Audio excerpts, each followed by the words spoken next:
Hello everyone, इस video में हम पढ़ेंगे क्लास 6 एनसीईआरटी साइंस का chapter 9 living organisms characteristics and habitats. इसमें हम क्वेश्चन आंसर्स देखेंगे एनसीईआरटी के। तो सबसे पहले फिल इन द ब्लैंक्स हैं, तो इसमें है presence of specific features which enable a plant और an animal to live in a particular habitat is called adaptation. तो कोई भी ऑर्गेनिज्म है वो किसी भी जगह, किसी भी एनवायरनमेंट में, किसी टेम्परेचर में रहना सीख जाता है। उस चीज़ को क्या कहते हैं? उस चीज़ को कहते हैं हम एडेप्टेशन। जैसे कि कोई, जैसे आप पोलर बियर का एग्जांपल ले लीजिए, तो पोलर बियर को बहुत ही ठंडे मौसम में रहने की आदत होती है, तो वो उस एनवायरनमेंट में अडेप्ट हो गया होता है। हम लोग को गर्मियों में हम लोग अडेप्ट हो जाते हैं गर्म मौसम के, सर्दियों में हम अडेप्ट हो जाते हैं ठंडे मौसम के।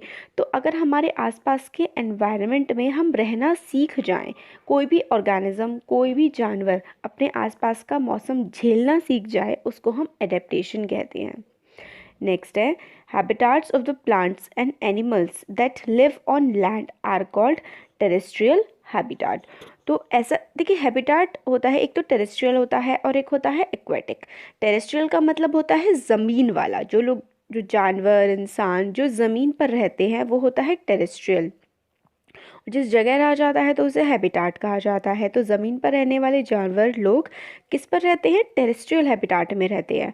और जो लोग समुद्र में, मतलब लोग नहीं, जो जानवर जैसे कि फिशेस हो गई, सी हॉर्सेस हो गए, क्रैब्स, बहुत सारी चीज़ें, बहुत सारे जानवर रहते हैं जो सी में, वो क्या होता है? वो होता है एक्वेटिक हैबिटाट। ठीक है, तो जो ज़मीन पर रहते हैं प्लांट्स और एनिमल्स, वो किस हैबिटाट में आते हैं? टेरेस्ट्रियल हैबिटाट में। नेक्स्ट है habitats of plants and animals that live in water is called aquatic habitat. देखिए यहाँ पे, सॉरी, एबायोटिक गलती से लिखा हुआ है, यहाँ पे एक्वेटिक आना चाहिए, ACQUATIC। ठीक है, तो यहाँ पे एक्वेटिक आएगा, एक्वेटिक हैबिटाट। जैसे हमने पहले समझा, जो पानी में रहने वाले जानवर होते हैं उनको हम एक्वेटिक एनिमल्स बोलते हैं, तो उनकी हैबिटाट होती है एक्वेटिक हैबिटाट। फिर नेक्स्ट है soil, water and air are the biotic factors of the habitat, sorry, abiotic factors. ये देखिए, जैसे कि बायोटिक क्या होता है? बायोटिक वो चीज़ होती है जिसमें लाइफ होती है, जिसमें जान होती है। जैसे कि आप में जान है, किसी भी एनिमल में जान होती है, किसी प्लांट में जान होती है, जो रिप्रोड्यूस कर सकते हैं, जो बढ़ सकते हैं, वो क्या होते हैं? बायोटिक। और जैसे कि मिट्टी, हवा, पानी, ये क्या होते हैं? ये एबायोटिक होते हैं, इनमें जान नहीं होती है। ठीक है, इसलिए इसको एबायोटिक चीज़ें बोला जाता है। तो सॉइल, वाटर, एयर, ये एबायोटिक फैक्टर्स होते हैं किसी भी हैबिटाट के। नेक्स्ट है changes in our surrounding that make us respond to them are called stimuli. जो हमारे एनवायरनमेंट में, हमारी सराउंडिंग में जो बदलाव होते हैं, उस पर हम रिस्पॉन्ड करते हैं, अपनी प्रक्रिया देते हैं, उसे क्या कहते हैं? उसे हम कहते हैं स्टिमुलाई। देखिए, बड़ा अच्छा एग्जाम्पल है, मैं आपको देती हूँ। देखिए, जैसे कि मान लीजिए आपने गैस पे कुछ पक रहा है, आप किसी बर्तन में पकता है, भगोने में पक रहा है सपोज करिए, और आपका हाथ जो है वो भगोने पे लग गया, और वो तो बहुत ज़्यादा गर्म होता है, तो आपका हाथ अपने आप नहीं पीछे आ जाता है? वही स्टिमुलाई होता है। हमारा जो रिस्पॉन्स है अपने आसपास की सराउंडिंग को लेकर के, वो हमारा स्टिमुलाई होता है। ठीक है, हमारा रिस्पॉन्स मतलब। फिर कुछ इंपॉर्टेंट कीवर्ड्स हैं चैप्टर के। एडेप्टेशन, जैसे कि हमने पहले समझ ही लिया है, presence of specific features and habitat which enable a plant और an animal to live in a particular habitat is called adaptation. जैसे कि जो पोलर बियर का ही एग्जांपल ले लेते हैं, उसने ठंडे मौसम में रहना सीख लिया है, अडेप्ट कर लिया है, तो उसकी बॉडी ऐसी हो गई है कि उसकी बॉडी पे इतनी ज़्यादा फर होती है कि वो, और उसका मास जो होता है वो अंदर से बहुत ज़्यादा होता है पोलर बियर की बॉडी पर, तो वो आराम से वहाँ पर रह पाता है। उनके जो ईयर होते हैं, कान छोटे छोटे होते हैं ताकि कान के अंदर से हवा ना जाए, कान के होल्स छोटे होते हैं, तो इस तरीके से अडेप्ट कर लेते हैं कोई भी जो जानवर होते हैं किसी भी पर्टिकुलर जगह पर रहने के लिए। फिर नेक्स्ट है एक्वाटिक। क्या होता है? Habitats of plants and animal that live in water are called aquatic habitats. Example है लेक, रिवर और ओशन। तो ऐसी हैबिटाट्स, जैसे कि प्लांट और एनिमल जो पानी में रहते हैं ना, पानी को आप एक्वेटिक बोल सकते हैं। ठीक है, जब भी एक्वेटिक आएगा तो इसका मतलब है कि पानी की बात की जा रही है, रिवर, लेक, ओशंस की। नेक्स्ट क्वेश्चन है, सॉरी नेक्स्ट कीवर्ड है, इसको हम समझेंगे बायोटिक कंपोनेंट।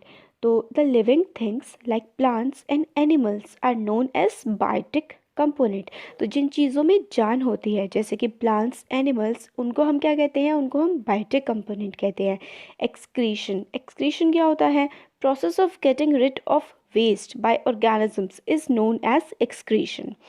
तो हमारी बॉडी में जो वेस्ट प्रोड्यूस होता है, जब हमारा खाना डाइजेस्ट हो जाता है, जो वाटर में से हम लोग मिनरल्स ले लेते हैं, उसके बाद हमारी बॉडी में जो वेस्ट प्रोडक्ट होता है, जो फालतू चीज़ बच जाती है, जो हमारी बॉडी को जिसकी ज़रूरत नहीं होती है, उसको हम अपनी बॉडी से बाहर निकाल देते हैं वेस्ट की तरह। उसको हम क्या कहते हैं, एक्सक्रीशन कहते हैं। जैसे हम वॉशरूम जाते हैं, टॉयलेट वगैरह ना, तो ये एक्सक्रीशन का पार्ट होता है।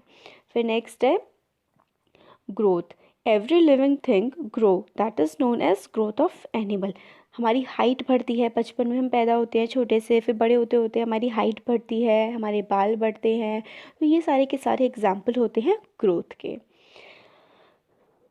फिर नेक्स्ट है habitat. Surroundings where plants and animals live are called their habitat.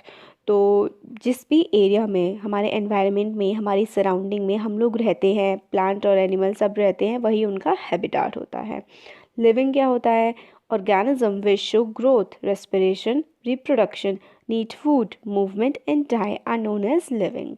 मतलब ऐसे ऑर्गेनिज्म, ऐसे जानवर जो जिनमें ग्रोथ होती है, मतलब जो बढ़ते हैं, जिनकी एज बढ़ती है, हाइट बढ़ती है, जो रिस्पायर करते हैं मतलब सांस लेते हैं, रिप्रोड्यूस करते हैं मतलब जैसे कि बच्चे पैदा करते हैं, और उनको खाने की ज़रूरत होती है, वो चलते हैं और कभी ना कभी उनकी डेथ हो जाती है। तो ऐसे ऑर्गेनिज्म को क्या कहते हैं हम, लिविंग ऑर्गेनिज्म। फिर क्वेश्चन आंसर्स हैं। What is habitat. हैबिटाट क्या होता है हमने पहले भी देख लिया है, तो देख लेते हैं आंसर इसका। Surroundings where plants and animals live are called habitat. जहाँ पर प्लांट और एनिमल रहते हैं उसे हैबिटाट कहते हैं। How are cactus adapted to survive in a desert. जो कैक्टस का प्लांट होता है वो कैसे अडेप्टेड होता है रहने के लिए किसी भी डेजर्ट में, तो उसका आंसर देखते हैं। Cactus has following adaptations to survive in desert. It has long root that go deep inside the soil for absorbing water. तो जो कैक्टस होता है उसकी जो जड़ें होती हैं, रूट होती हैं, वो काफ़ी ज़्यादा गहरी होती हैं, तो ताकि वो मिट्टी में अंदर तक पानी एब्जॉर्ब कर सके, क्योंकि वो ऐसे डेजर्ट में, रेगिस्तान में रहता है, पानी की कमी होती है, इसलिए वो लंबी लंबी सी उसने रूट अपनी डेवलप कर ली होती हैं ताकि वो बहुत ही नीचे से भी ज़मीन से पानी निकाल सके।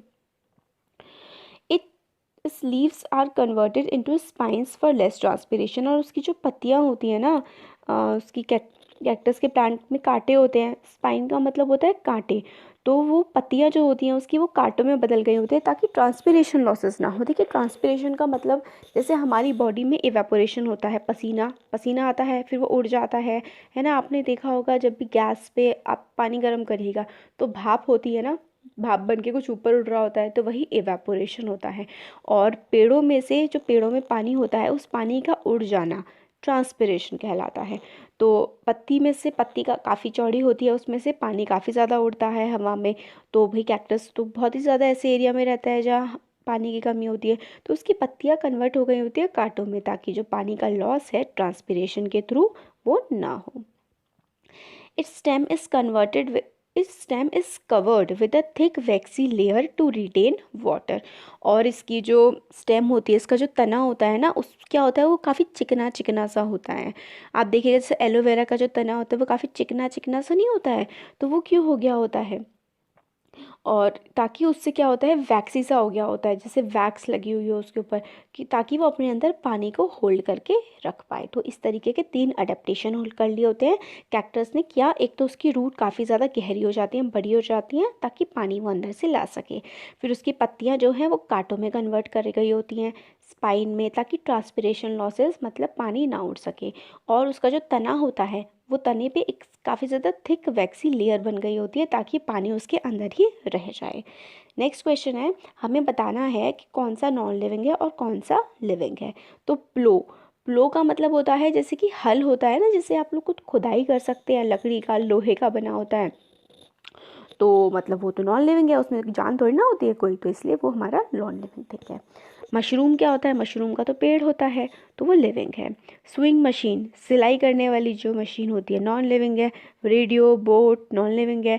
वाटर हियासिंथ, वाटर हियासिंथ एक पानी में उगने वाला पेड़ होता है, प्लांट होता है, तो वो लिविंग है। अर्थवॉर्म जो होता है, कीड़ा होता है, वो भी एक लिविंग है। नेक्स्ट है, give one example of a non living thing shows any two characteristic of a living thing. हमें दो ऐसे नॉन लिविंग थिंग्स के एग्जाम्पल देने हैं जो करेक्टर शो करता है किसी लिविंग थिंग के। मतलब नॉन लिविंग है मतलब उसमें जान नहीं है, मगर वो ऐसा शो करते हैं, उसमें ऐसी चीज़ें होती हैं जिन्हें देख के लगेगा कि उसमें जान है। तो एग्जाम्पल दिया जाता है, car is an example of non living thing which shows characteristic of a living thing. A car can move from one place to another, also it requires energy just like living thing. तो non living thing की car है, living thing क्या होते हैं, example, living thing एक जगह से दूसरी जगह मूव कर सकते हैं, उनको खाना चाहिए होता है ताकि बॉडी में एनर्जी प्रोड्यूस हो सके। इसी तरीके से कार भी एक जगह से दूसरी जगह मूव कर सकती है और उसमें पेट्रोल डाला जाता है, एनर्जी, पेट्रोल, डीजल, ताकि उसको एनर्जी मिल सके, वो चल सके। तो ये है तो कार नॉन लिविंग, मगर वो लिविंग बीइंग की दो करेक्टरिस्टिक को शो करती है, तो हमने बता दिया। फिर नेक्स्ट है, which of the non living things listed below were once part of living thing. कुछ बुक में आपको कुछ चीज़ें दी गई हैं कि ये भी पहले लिविंग थिंग थी, अब नॉन लिविंग हो गई हैं। तो जैसे इसमें एग्जांपल है butter, leather, would, cooking oil, rubber. ये सारे के सारे पहले क्या थे, किसी ना किसी लिविंग थिंग के पार्ट थे। बटर कैसे, ये देखिए, जैसे बटर ऐसे, गाय से दूध निकला, गाय लिविंग थिंग है, उससे दूध से बटर बना। लेदर, लेदर कैसे बनता है, लेदर जानवर की खाल से बनता है, तो पहले वो खुद जानवर था, लिविंग था।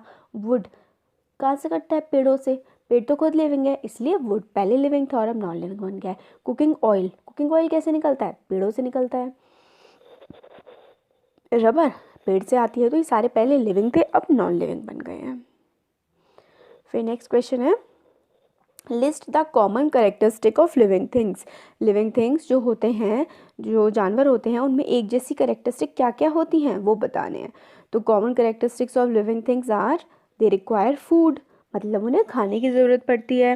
Respire and excrete waste material, respire मतलब सांस लेते हैं, एक्सक्रीट मतलब अपनी बॉडी से वेस्ट मटीरियल बाहर निकाल देना। React to stimuli in their surrounding, और उनके आसपास जो भी एनवायरनमेंट में चीज़ें होती हैं उस पर रिएक्ट करते हैं। ठंड लग गई, ठंड आ गई, ठंडू का मौसम आ जाता है तो स्वेटर पहन लिया, गर्मियों का मौसम आ गया तो हल्के कपड़े पहनने स्टार्ट कर दिए, है ना, ऐसे।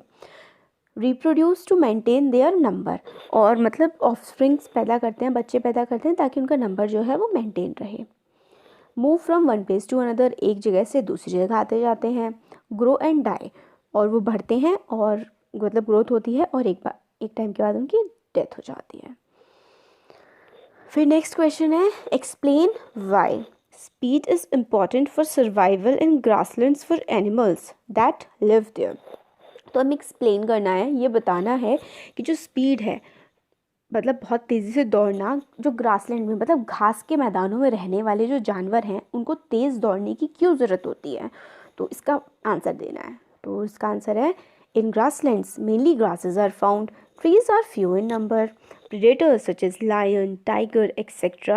that feed upon other animals are commonly found in this region। तो देखिए, स्टार्टिंग में हमें बताते हैं कि ग्रासलैंड जो घास के मैदान होते हैं उसमें मेनली क्या होता है, ज़्यादातर घास होती है, पेड़ तो होते नहीं हैं। और प्रेडेटर यानी कि दूसरे जानवरों को खाने वाले जो जानवर होते हैं जैसे कि लायन, टाइगर, ये जो होते हैं ये इन रीजन्स में कॉमनली पाए जाते हैं, मतलब काफ़ी ज़्यादा मिलते हैं ग्रासलैंड में। फिर आगे है, it is very easy for these predators to locate their prey in the grass. Therefore, to protect themselves from the predators, animals adapt themselves by increasing their speed। तो जो जैसे कि दूसरे जानवर होते हैं, जैसे कि डियर हो गया, तो डियर को बहुत ही तेज़ तेज़ भागना पड़ता है अगर वो घास के मैदान में होता है, क्योंकि घास में तो जानवर जो है जैसे लायन, टाइगर जो है वो आसानी से ढूंढ लेता है डियर को, है ना। तो इसलिए डियर को खुद को बचाने के लिए बहुत ही तेज़ तेज़ भागना पड़ता है। तो उन्होंने ऐसा अडेप्ट कर लिया है, जो घास के मैदानों में रहने वाले डियर हैं, कि वो बहुत ही तेज़ तेज़ भागते हैं ताकि वो खुद को अपने प्रेडेटर से, जो उनको मार के खाता है, उससे बचा सके। इसलिए उनकी जो स्पीड है वो काफ़ी ज़्यादा बढ़ गई है। फिर आगे है, the increase speed of animal help the weaker animal to escape their predator there by protecting themselves and increase the chances of their survival। तो मतलब जो ग्रासलैंड्स में रहते हैं उन वो खुद को बचाने के लिए, अपनी जान बचाने के लिए अपनी स्पीड को बहुत ही लंबे समय तक सीखने के बाद, मतलब पूर्वज उनके सीखते आ रहे हैं, एक एडेप्टेशन हो गई है कि वो तेज़ भागने लगते हैं तक, क्योंकि ग्रासलैंड में घास होती है और घास में बहुत ही आसानी से जो लायन टाइगर है उनको पकड़ सकते हैं। इसलिए वो तेज़ भागना उन्होंने शुरू कर दिया है ताकि वो ज़्यादा से लंबे समय तक ज़िंदा रह सकें, सर्वाइव कर सकें। तो यहाँ पे हो गया हमारा ये चैप्टर कंप्लीट। आपको कैसा लगा कमेंट सेक्शन में कमेंट करके बता सकते हैं। अच्छा लगा तो वीडियो को लाइक करिए, चैनल को सब्सक्राइब करिए और अपने फ्रेंड्स के साथ भी शेयर करिएगा। Thank you.